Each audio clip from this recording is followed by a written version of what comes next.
गुरु रूपी प्यारी सात संगत जी, प्यार और सत्कार से कहना, धन निरंकार जी।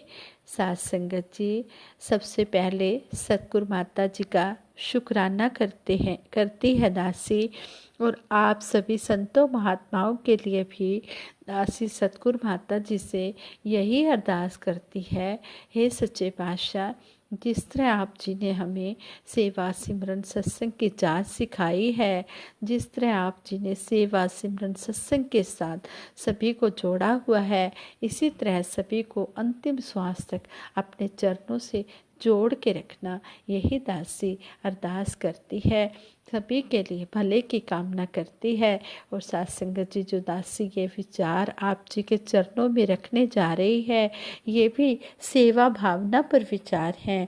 कहते हैं कि भगत अपना मन सतगुरु को सौंप कर निर्लेप भाव से संसार की यात्रा तय करता है। संसार में सुखी होने का रास्ता बताते हुए महात्माओं ने निर्लेप भाव अपनाने की प्रेरणा युगों युगों से दी है। एक महात्मा बता रहे थे, कहते हैं कि एक बार दिल्ली के एस्कॉर्ट हॉस्पिटल में मुझे एडमिट किया गया, तो कहते हैं कि इस हॉस्पिटल में जो फैमिली मेंबर्स होते हैं उनको जाने के लिए मनाही होती है। फैमिली मेंबर्स पेशेंट के पास नहीं जा सकते। कहते हैं कि पेशेंट की केयर हॉस्पिटल के डॉक्टर्स और नर्सिंग स्टाफ के हवाले ही होती है, वही केयर करते हैं। तो कहते हैं कि जब मैंने ऐसा देखा, इतनी गहराई से उनके सेवा भाव को देखा, तो कहते हैं कि मैं इस निष्कर्ष पर पहुंचा कि दिव्य लोग ही सेवा कर सकते हैं। किसी ऐसाए पीड़ाग्रस्त पेशेंट को जीवन देने के लिए ये डॉक्टर्स और ये नर्सिंग स्टाफ कैसे समर्पित भाव में डूबकर सेवा कर रहे हैं। ऐसे सेवा करने वाले धन्य हैं जो पेशेंट के, कहते हैं कि खाने पीने मेडिसिन तक का ध्यान रख रहे हैं, और इस तरह कहते हैं कि डेली रूटीन है इनका बना हुआ। ये महात्मा दिल्ली के हैं और ये इस तरह बता रहे थे, कहते कि मैंने अपनी आंखों से देखा है। जब मैं हॉस्पिटल में एडमिट हुआ तो कहते कि फैमिली मेंबर्स को जाने की मनाही थी, फैमिली मेंबर्स नहीं जा सकते थे।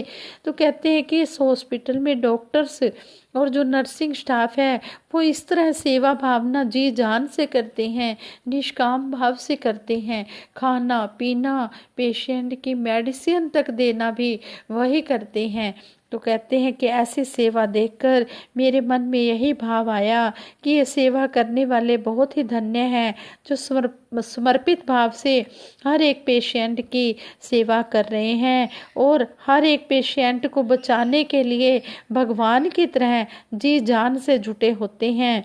इसीलिए हर धर्म में मानव सेवा की प्रेरणा अवश्य दी गई है। गुरुओं, पीरों, पैगंबरों ने स्वयं सेवा करके इंसान को सिखाया कि सेवा कैसे की जाती है। संत समागमों के अवसर पर भी महापुरुषों को सेवा करते हुए देखना एक अद्भुत अनुभव होता है, जहां मान को मिटाकर निष्काम सेवा में भगत इतनी तन्मयता से लगे होते हैं। आवश्यकता है सेवा भाव के साथ शुभ आचरण अपनाने की, ताकि लौकिक जीवन का भी आनंद लिया जा सके और परलोक भी सुहेला हो सके।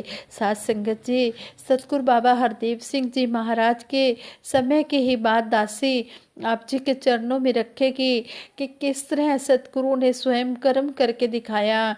बहन होली सिस्टर, बहन निरंजन जी एक बार अपने विचारों में सतगुरु बाबा हरदेव सिंह जी महाराज की बात बता रहे थे। कहते हैं कि मंसूरी में भवन बन रहा था, मंसूरी में हमारा निरंकारी सत्संग भवन बन रहा था। तो कहते हैं कि सतगुरु बाबा हरदेव सिंह जी महाराज सोए हुए थे, तो अभी सुबह के 7 ही बजे थे। और बाबा गुरबचन सिंह जी महाराज उस समय गद्दी पर विराजमान थे और सतगुरु बाबा हरदेव सिंह जी महाराज सेवा दल की यूनिफॉर्म पहनकर सेवा भी किया करते थे, सत्संग भी करते थे। और कहते हैं कि अभी सुबह के 7 ही बजे थे। बाबा गुरबचन सिंह जी महाराज को पता चला कि जो आज मिस्त्री हैं, जो मजदूर हैं, वो आज सेवा करने भवन में नहीं आएंगे, आज उन्हें कोई काम है। तो आगे से उन्होंने कहा कि भवन में बजरी भी चाहिए और बजरी रेत वगैरह भी ख़त्म हो गई है और वो भी लेकर आनी है।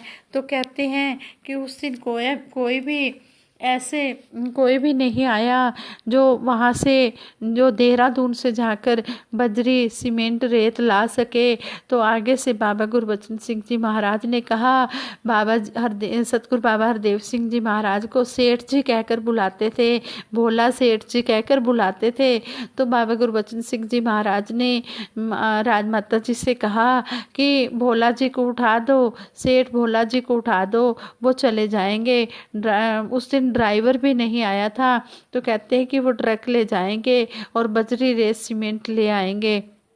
तो बाबा जी को जैसे ही आवाज़ दी, जैसे ही बुलाया, तो बाबा जी उसी समय नतमस्तक होकर, सतगुरु बाबा जी उसी समय ट्रक चलाकर ड्राइव खुद करके देहरादून चले गए। वहाँ पर सतगुरु बाबा जी को कहते हैं कि सारा दिन लग गया, क्योंकि ट्रक भी ख़राब हो गया। तो ट्रक को ठीक करवाया गया, मैकेनिकल बुलाया। तो कहते हैं कि ट्रक ठीक हुआ, टाइम लगा, लोडिंग हुई, रेत बजरी सीमेंट की लोडिंग हुई। तो कहते हैं कि शाम हो गई। तो राजमाता जी को बड़ी चिंता हुई कि कहने लगे कि भोला सेठ जी कुछ खाकर भी नहीं गए। सतगुरु बाबा जी के बारे में बोला कि वो तो कुछ खा पी कर भी नहीं गए, सुबह भी ऐसे ही चले गए हैं और अब भी शाम हो गई है। अब वो पता नहीं कैसे होंगे, उन्हें भूख भी लगी होगी। तो आगे से बाबा गुरबचन सिंह जी महाराज कहते हैं, कोई बात नहीं, बच्चों को स्ट्रोंग बनाना है, वो स्ट्रोंग होंगे तभी कुछ करेंगे। तो कहते हैं कि शाम को जब सतगुरु बाबा जी आए, रेत बजरी सीमेंट लेकर आए, तो कोई भी उनके चेहरे पर ऐसा गिला शिकवा भी नहीं था, कोई भी ऐसी नाराज़गी भी नहीं थी, कोई भी गुस्सा नहीं था कि मुझे भूख लगी है। तो राजमाता जी ने सतगुरु बाबा जी को प्यार से खाना भी खिलाया और प्यार से सहलाया भी, लेकिन उन्होंने एक बार भी गिला शिकवा नहीं किया कि मैंने सुबह से कुछ नहीं खाया। तो इस तरह सतगुरु बाबा जी ने सेवा करके कर्म रूप में फिर सेवा करने की हमें प्रेरणा भी दी कि हमने सेवा करनी है। आज सतगुरु माता सुदीक्षा जी महाराज भी खुद कर्म करके दिखा रहे हैं। जैसे कि आप जी ने सभी ने 72वें वार्षिक निरंकारी संत समागम दिल्ली में देखा कि सेवा दल की यूनिफॉर्म पहनकर सतगुरु माता सुदीक्षा जी महाराज आए और उन्होंने सारी गतिविधियां भी किस तरह दिखाई और खुद सेवा भी की। और कहते हैं कि वो कैंटीन में भी गए, कैंटीन में जाकर मठियों की सेवा भी की। सतगुरु माता सुदीक्षा जी महाराज ने बहनों के साथ बैठकर मठियों की सेवा भी की। इस तरह कर्म करके दिखाया। तो कहते हैं कि ये जो हमें कर्म करने की प्रेरणा ये सतगुरु से मिलती है, और सतगुरु पहले खुद कर्म करते हैं, फिर कर्म करने के लिए औरों को भी प्रेरणा देते हैं, ताकि सभी का लोक सुखी और परलोक सुहेला हो जाए। सेवा की महिमा अपरंपार है। गीता में भगवान श्री कृष्ण जी ने निष्काम भाव से सेवा करने का उपदेश दिया है, लेकिन सच यह है कि हर किए गए कार्य का कोई हेतुक होता है। बिना प्रयोजन या उद्देश्य के कार्य को कर पाना कठिन होता है। निष्काम सेवा संत महापुरुष ही कर सकते हैं। यह काम हर किसी के बस का नहीं है। प्रत्येक इंसान को अच्छा काम करना चाहिए ताकि उसे अच्छा फल मिले। अब क्वेश्चन यह है कि अच्छा काम क्या है। यदि कुछ स्टूडेंट किसी बुजुर्ग माता को ज़बरदस्ती सड़क पार करा देते हैं जहां उसे नहीं जाना, तो इसे अच्छा काम नहीं कहा जाएगा। इसका अर्थ हुआ कि सेवा करवाने वाले व्यक्ति की इच्छा का सम्मान अच्छे काम के लिए जरूरी है। यदि हम किसी व्यक्ति को बड़े अनमने ढंग से पानी पिला देते हैं तो इसे भी उतना अच्छा काम नहीं माना जाएगा। सेवा में सद्भावना का होना भी जरूरी है। सेवा का संबंध सम्मान से भी है। इसका अर्थ हुआ जब पूरे मन से किसी की सेवा उसकी इच्छा के अनुसार सद्भावना से और सम्मान के साथ की जाए तब उसे अच्छा काम कहा जाएगा। जिस तरह कई बार हमारे घर संत महापुरुष आ जाते हैं तो कई बार संत महापुरुषों की तबीयत ठीक नहीं होती, उन्हें कोल्ड लगा होता है, तो हम ऐसे सिचुएशन में उनको कहते हैं कि आप कोल्ड ड्रिंक पी लो। लेकिन वो महात्मा एक बार तो कहते हैं कि मेरी तबीयत ठीक नहीं है, फिर भी हम उनके आगे कोल्ड ड्रिंक रख देते हैं। वो कोल्ड ड्रिंक एक्सेप्ट कर लेते हैं, वो तो सतगुरु रूप में आए होते हैं तो वो पी लेते हैं। लेकिन ये तो हमें सोचना है कि जब उनकी तबीयत ठीक नहीं है तो हम फिर उनको कोल्ड ड्रिंक ना दें। जब हमारी तबीयत खराब होती है तो क्या हम कोल्ड ड्रिंक पीते हैं? हमने अपने ऊपर देखना है। जैसा हम अपने स्वास्थ्य के बारे में सोचते हैं ऐसा ही हमें संतों महापुरुषों की हेल्थ के बारे में, स्वास्थ्य के बारे में भी सोचना चाहिए। तो इस तरह हमें उनको कोल्ड ड्रिंक देकर और उनको बीमार कर रहे हैं, उनकी सेवा नहीं कर रहे, उनकी इच्छा के विरुद्ध हम सेवा कर रहे हैं। वो तो उस समय उस सेवा को प्रवान कर लेते हैं, वो पी लेते हैं। लेकिन हमारा फर्ज बनता है कि अगर उन्हें कोल्ड लगा हुआ है और ठंड का मौसम है या गर्मी का मौसम है तो ऐसे में हमें उन्हें कोल्ड ड्रिंक ना दें। हम उनकी सेवा और भी कई तरीके से कर सकते हैं। हम उनके आगे ड्राई फ्रूट रख सकते हैं, कोई फ्रूट ऐसा रख सकते हैं जो उनके लिए सही हो, उनको चाय दे सकते हैं, उनके लिए कॉफ़ी बना सकते हैं। लेकिन हम ऐसा ना करें कि ज़बरदस्ती जब उनकी इच्छा ना हो तो हम उनके आगे वो चीज़ रख दें। तो कहते हैं कि ये भी सेवा करना कोई अच्छा काम नहीं है। सेवा वही की जाए जो संतों महापुरुषों के स्वास्थ्य को भी ठीक रखे। इस तरह कहते हैं कि सेवा का काम करते हुए इंसान समर्पण का भाव भी रखे और उसमें अपनी पूर्ण कार्य कुशलता लगा दे तो कहते हैं कि यह सेवा सबसे अच्छी होती है। जैसे कहते हैं कि सुबह से शाम तक हर व्यक्ति के जीवन में ऐसे अनेक मौके आते हैं जब वह सच्ची सेवा कर सकता है। श्री गुरु नानक देव जी महाराज ने भूखे साधुओं को भोजन कराकर पिता द्वारा व्यापार के लिए दिए गए पैसों को खर्च कर दिया और उसे उन्होंने खरा सौदा माना। निश्चित यह सेवा का सुंदर रूप था। संगत जी, जिस तरह संतों महात्माओं को जिस भी सेवा की जरूरत होती है, कई बार संत महात्मा हेल्प मांगते हैं तो हम उस समय उनकी हेल्प करें। ये नहीं कि हम सत्संग भवन में तो भाग भाग कर हम हेल्प भी कर देते हैं, सेवा भी कर देते हैं। लेकिन यदि कोई वैसे हमसे हेल्प मांग रहा है घर में अपने, तो हम उसकी हेल्प ना करें। अगर सत्संग भवन में वो महापुरुष हैं, सतगुरु का रूप है, तो अपने घर में भी वो बैठे हुए सतगुरु का रूप हैं। जहाँ पर भी, चाहे वो संसारी हो या ब्रह्मज्ञानी हो, जहाँ पर भी जिसकी सेवा की ज़रूरत है, अगर उस समय हम वो सेवा कर देते हैं तो उनके मन में कितनी खुशी होती है। तो कहते हैं कि जब हम किसी को खुशी देते हैं, किसी को आनंद देते हैं तो सतगुरु बड़ा ही खुश होता है। तो तभी तो कहा भी है, किसी आँख में आंसू आए ना दाता सबका भला तू करना। तभी तो कहा गया है कि किसी भी आँख में आंसू ना आए, सच्चे पातशाह तो सबका भला करना। और हमारे से जो भी बन पड़ता है, हम जो भी सेवा कर सकते हैं हम उसकी सेवा करें, चाहे वो संसारी हो चाहे वो ब्रह्मज्ञानी हो, सभी है तो इस परमात्मा की ही संतान। इसलिए हम इस परमात्मा की संतान मानते हुए, देखते हुए, हर एक में इस निरंकार को देखते हुए हम हर एक की सेवा करें, सेवा भावना करें, सेवा करें। और जब हम सेवा करेंगे, जब जिसको ज़रूरत होगी तो उसका मन बड़ा खुश होगा। जब उसकी आत्मा खुश होगी तो सतगुरु ये परमात्मा ये अपने आप ही निरंकार भी खुश होगा। तो हमने ऐसी सेवा करनी है।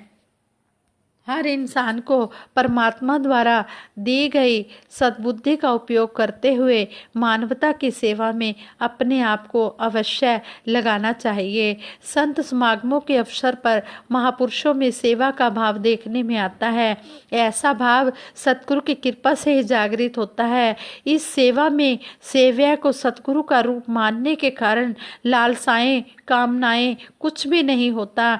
नम्रता और सत्कार से निरोल रूप से सेवा का भाव ही सेवादारों के मन में होता है। वो निष्काम भाव से निरोल सेवा ही किए जाते हैं। ऐसी सेवा तन मन धन के तमाम सुख बिना कामना किए ही दे जाती हैं। और सेवा भावी गुरसिखों के लिए संपूर्ण अवतार वाणी में युग पर पुरुष शहनशाह बाबा अवतार सिंह जी महाराज ने कहा है, गुरसिख नू नहीं इच्छा फल दी, कर्म सदा निष्काम करे, कहे अवतार एहो जय सिख दा, सतगुर रोशन नाम करे। जो निष्काम भाव से सेवा करते चले जाते हैं, जिनके मन में कोई इच्छा फल की नहीं होती, कहते कि ऐसे सिख का सतगुरु रोशन नाम कर देते हैं। जैसे हमारे पुरातन महात्माओं का नाम भी हमारे मिशन में आता है, जैसे महात्मा संतोख सिंह जी, महात्मा लाभ सिंह जी, महात्मा रूपलाल जी, महात्मा देसराज सिक्का जी, ऐसे ऐसे महात्मा हैं। अपने चाचा प्रताप सिंह जी, ऐसे ऐसे महात्मा हैं जिन्होंने निष्काम भाव से सेवाएं की। और महात्मा अमर सिंह जी पटियाला वाले, भापा रामचंद जी कपूरथला वाले, अपने भगत कोटूमल जी, ऐसे ऐसे महात्मा हैं जिन्होंने अपना तन मन धन सब सतगुरु के ऊपर ही अर्पण कर दिया, इस मिशन में लगा दिया। और आज उनका नाम भी लिया जा रहा है। आज उनका नाम हमारे मिशन में रोशन हो गया है कि वो ऐसे रोशन मीनार महात्मा थे। इसी तरह सतगुरु माता सुदीक्षा जी महाराज ने भी हमें स्थिरता के टॉपिक पर यही समझाया। ये जब हमारा स्थिरता का समागम हुआ तो समागम में हमें सतगुरु माता जी ने अपने विचारों द्वारा यही समझाया कि सेवा को अगर हम मानते हैं एक आधार अपनी स्थिरता की ओर जाने का, तो वह भी अगर किसी की ड्यूटी लगी है कि आपने सत्संग में आना है और सबसे पहले पहुंचकर आपने यह चेक करना है कि दरियां ठीक से बिछी हों, आपने सारी लाइटों को चालू करना है, माइक की जांच करनी है और जो वाद्य यंत्रों को देखना है कि सब ठीक है। उसके बाद जब सत्संग चल रहा हो तो बाहर सब जूते उतारेंगे, अंदर आने के लिए तो ठीक से रखकर उनको टोकन देना है। जूते जैसे सत्संग चल रहा हो तो संगत आ रही होती है तो उनको उनके जूते लेकर उनको टोकन भी देना है और उनके जूते भी ठीक से रखने हैं। ऐसी ही ड्यूटी उनकी सालों साल चल रही है और फिर एक दिन उनकी ड्यूटी बदल दी जाती है और बोल देते हैं कि अब आपने सुबह जल्दी आकर दरियों को चेक नहीं करना, माइक को चेक नहीं करना। आप जैसे जोड़ों पर रहते थे कि वह जूतों की सेवा वहाँ सबको ठीक तरह आप जूते रखते थे और उनको टोकन देते थे। और उसके बाद आपकी ड्यूटी है कि जब बाहरी गेट पर होंगे तो सबको प्रसाद देना है। तो कई बार इसको लेकर हम सेवा की किसी गतिविधि से इतना जुड़ गए होते हैं कि वह भाव हम भूल जाते हैं। फिर वो हमारा सुविधा वाला स्थान बन चुका होता है कि एक रूटीन में आए और यह चीज़ इतने साल से की है तो आज कैसे हमारी सेवा बदल दी गई। उसमें भी देखा जाता है कि कहने वाले कहते हैं कि अगर आप हमें पहले वाली सेवा नहीं दे रहे, आपने पुरानी सेवा को बदल कर रख दिया, इससे अच्छा दोनों सेवाएं हटा दो, इन्हें कोई और ही कर लेगा, हमें नहीं करनी है। जानने का भाव कि जो सेवा पहले कर रहे थे और जो अब सेवा का आदेश आया है, दोनों ही सेवा छोड़ने को वो तैयार हो जाते हैं कि हमने ये दोनों ही सेवा नहीं करनी, कोई और कर लेगा। तो कई बार सेवा का भाव ऐसा होता है, विनम्रता है दूसरों के लिए, अपने आप को अर्पण करने का भाव है। जब वह नहीं रहा तो फिर सेवा भी हमें एक स्थिरता की ओर नहीं लेकर जा सकती। हम उस गतिविधि से जुड़ गए और मन में भाव ऐसे आने लगे कि इससे अच्छा तो कोई कर ही नहीं सकता। तो आज कैसे ड्यूटी चेंज कर दी गई। उसी भाव से हम देखें कि कई बार हमारे मन को अगर हमने स्थिर रखा है तो अस्थिर करने वाले भी हम स्वयं ही होते हैं। इन बातों को हमने अपने जीवन में नहीं लाना। हमें जहाँ भी सेवा मिल जाए हमने उस सेवा को सत्वचन करके मानते चले जाना है, किंतु परंतु नहीं करनी। हम तो सतगुरु निरंकार से जुड़े हैं, हम इस निरंकार से जुड़े हैं। हमें क्या है, हमने तो इसके दास बन के रहना है, इसके हुक्म में रहना है। तू जिवें चलावे सानू चलना आ जाए, तेरा केहा पातशाह सानू मनना आ जाए। हम ये बात कहते हैं तो इसको हम फिर जीवन में अप्लाई भी करें, अपने जीवन में लागू भी करें कि अगर हमें सतगुरु जिस तरह भी चला रहा है हम तो इसके हैं। जैसे कहते हैं कि जिस तरह किसी के पास कोई अपनी ज़मीन होती है, वो ज़मीन को किसी दूसरे को वो सेल कर देता है, बेच देता है, फिर बेचने वाले का खरीदने वाले के ऊपर कोई हक नहीं रह जाता।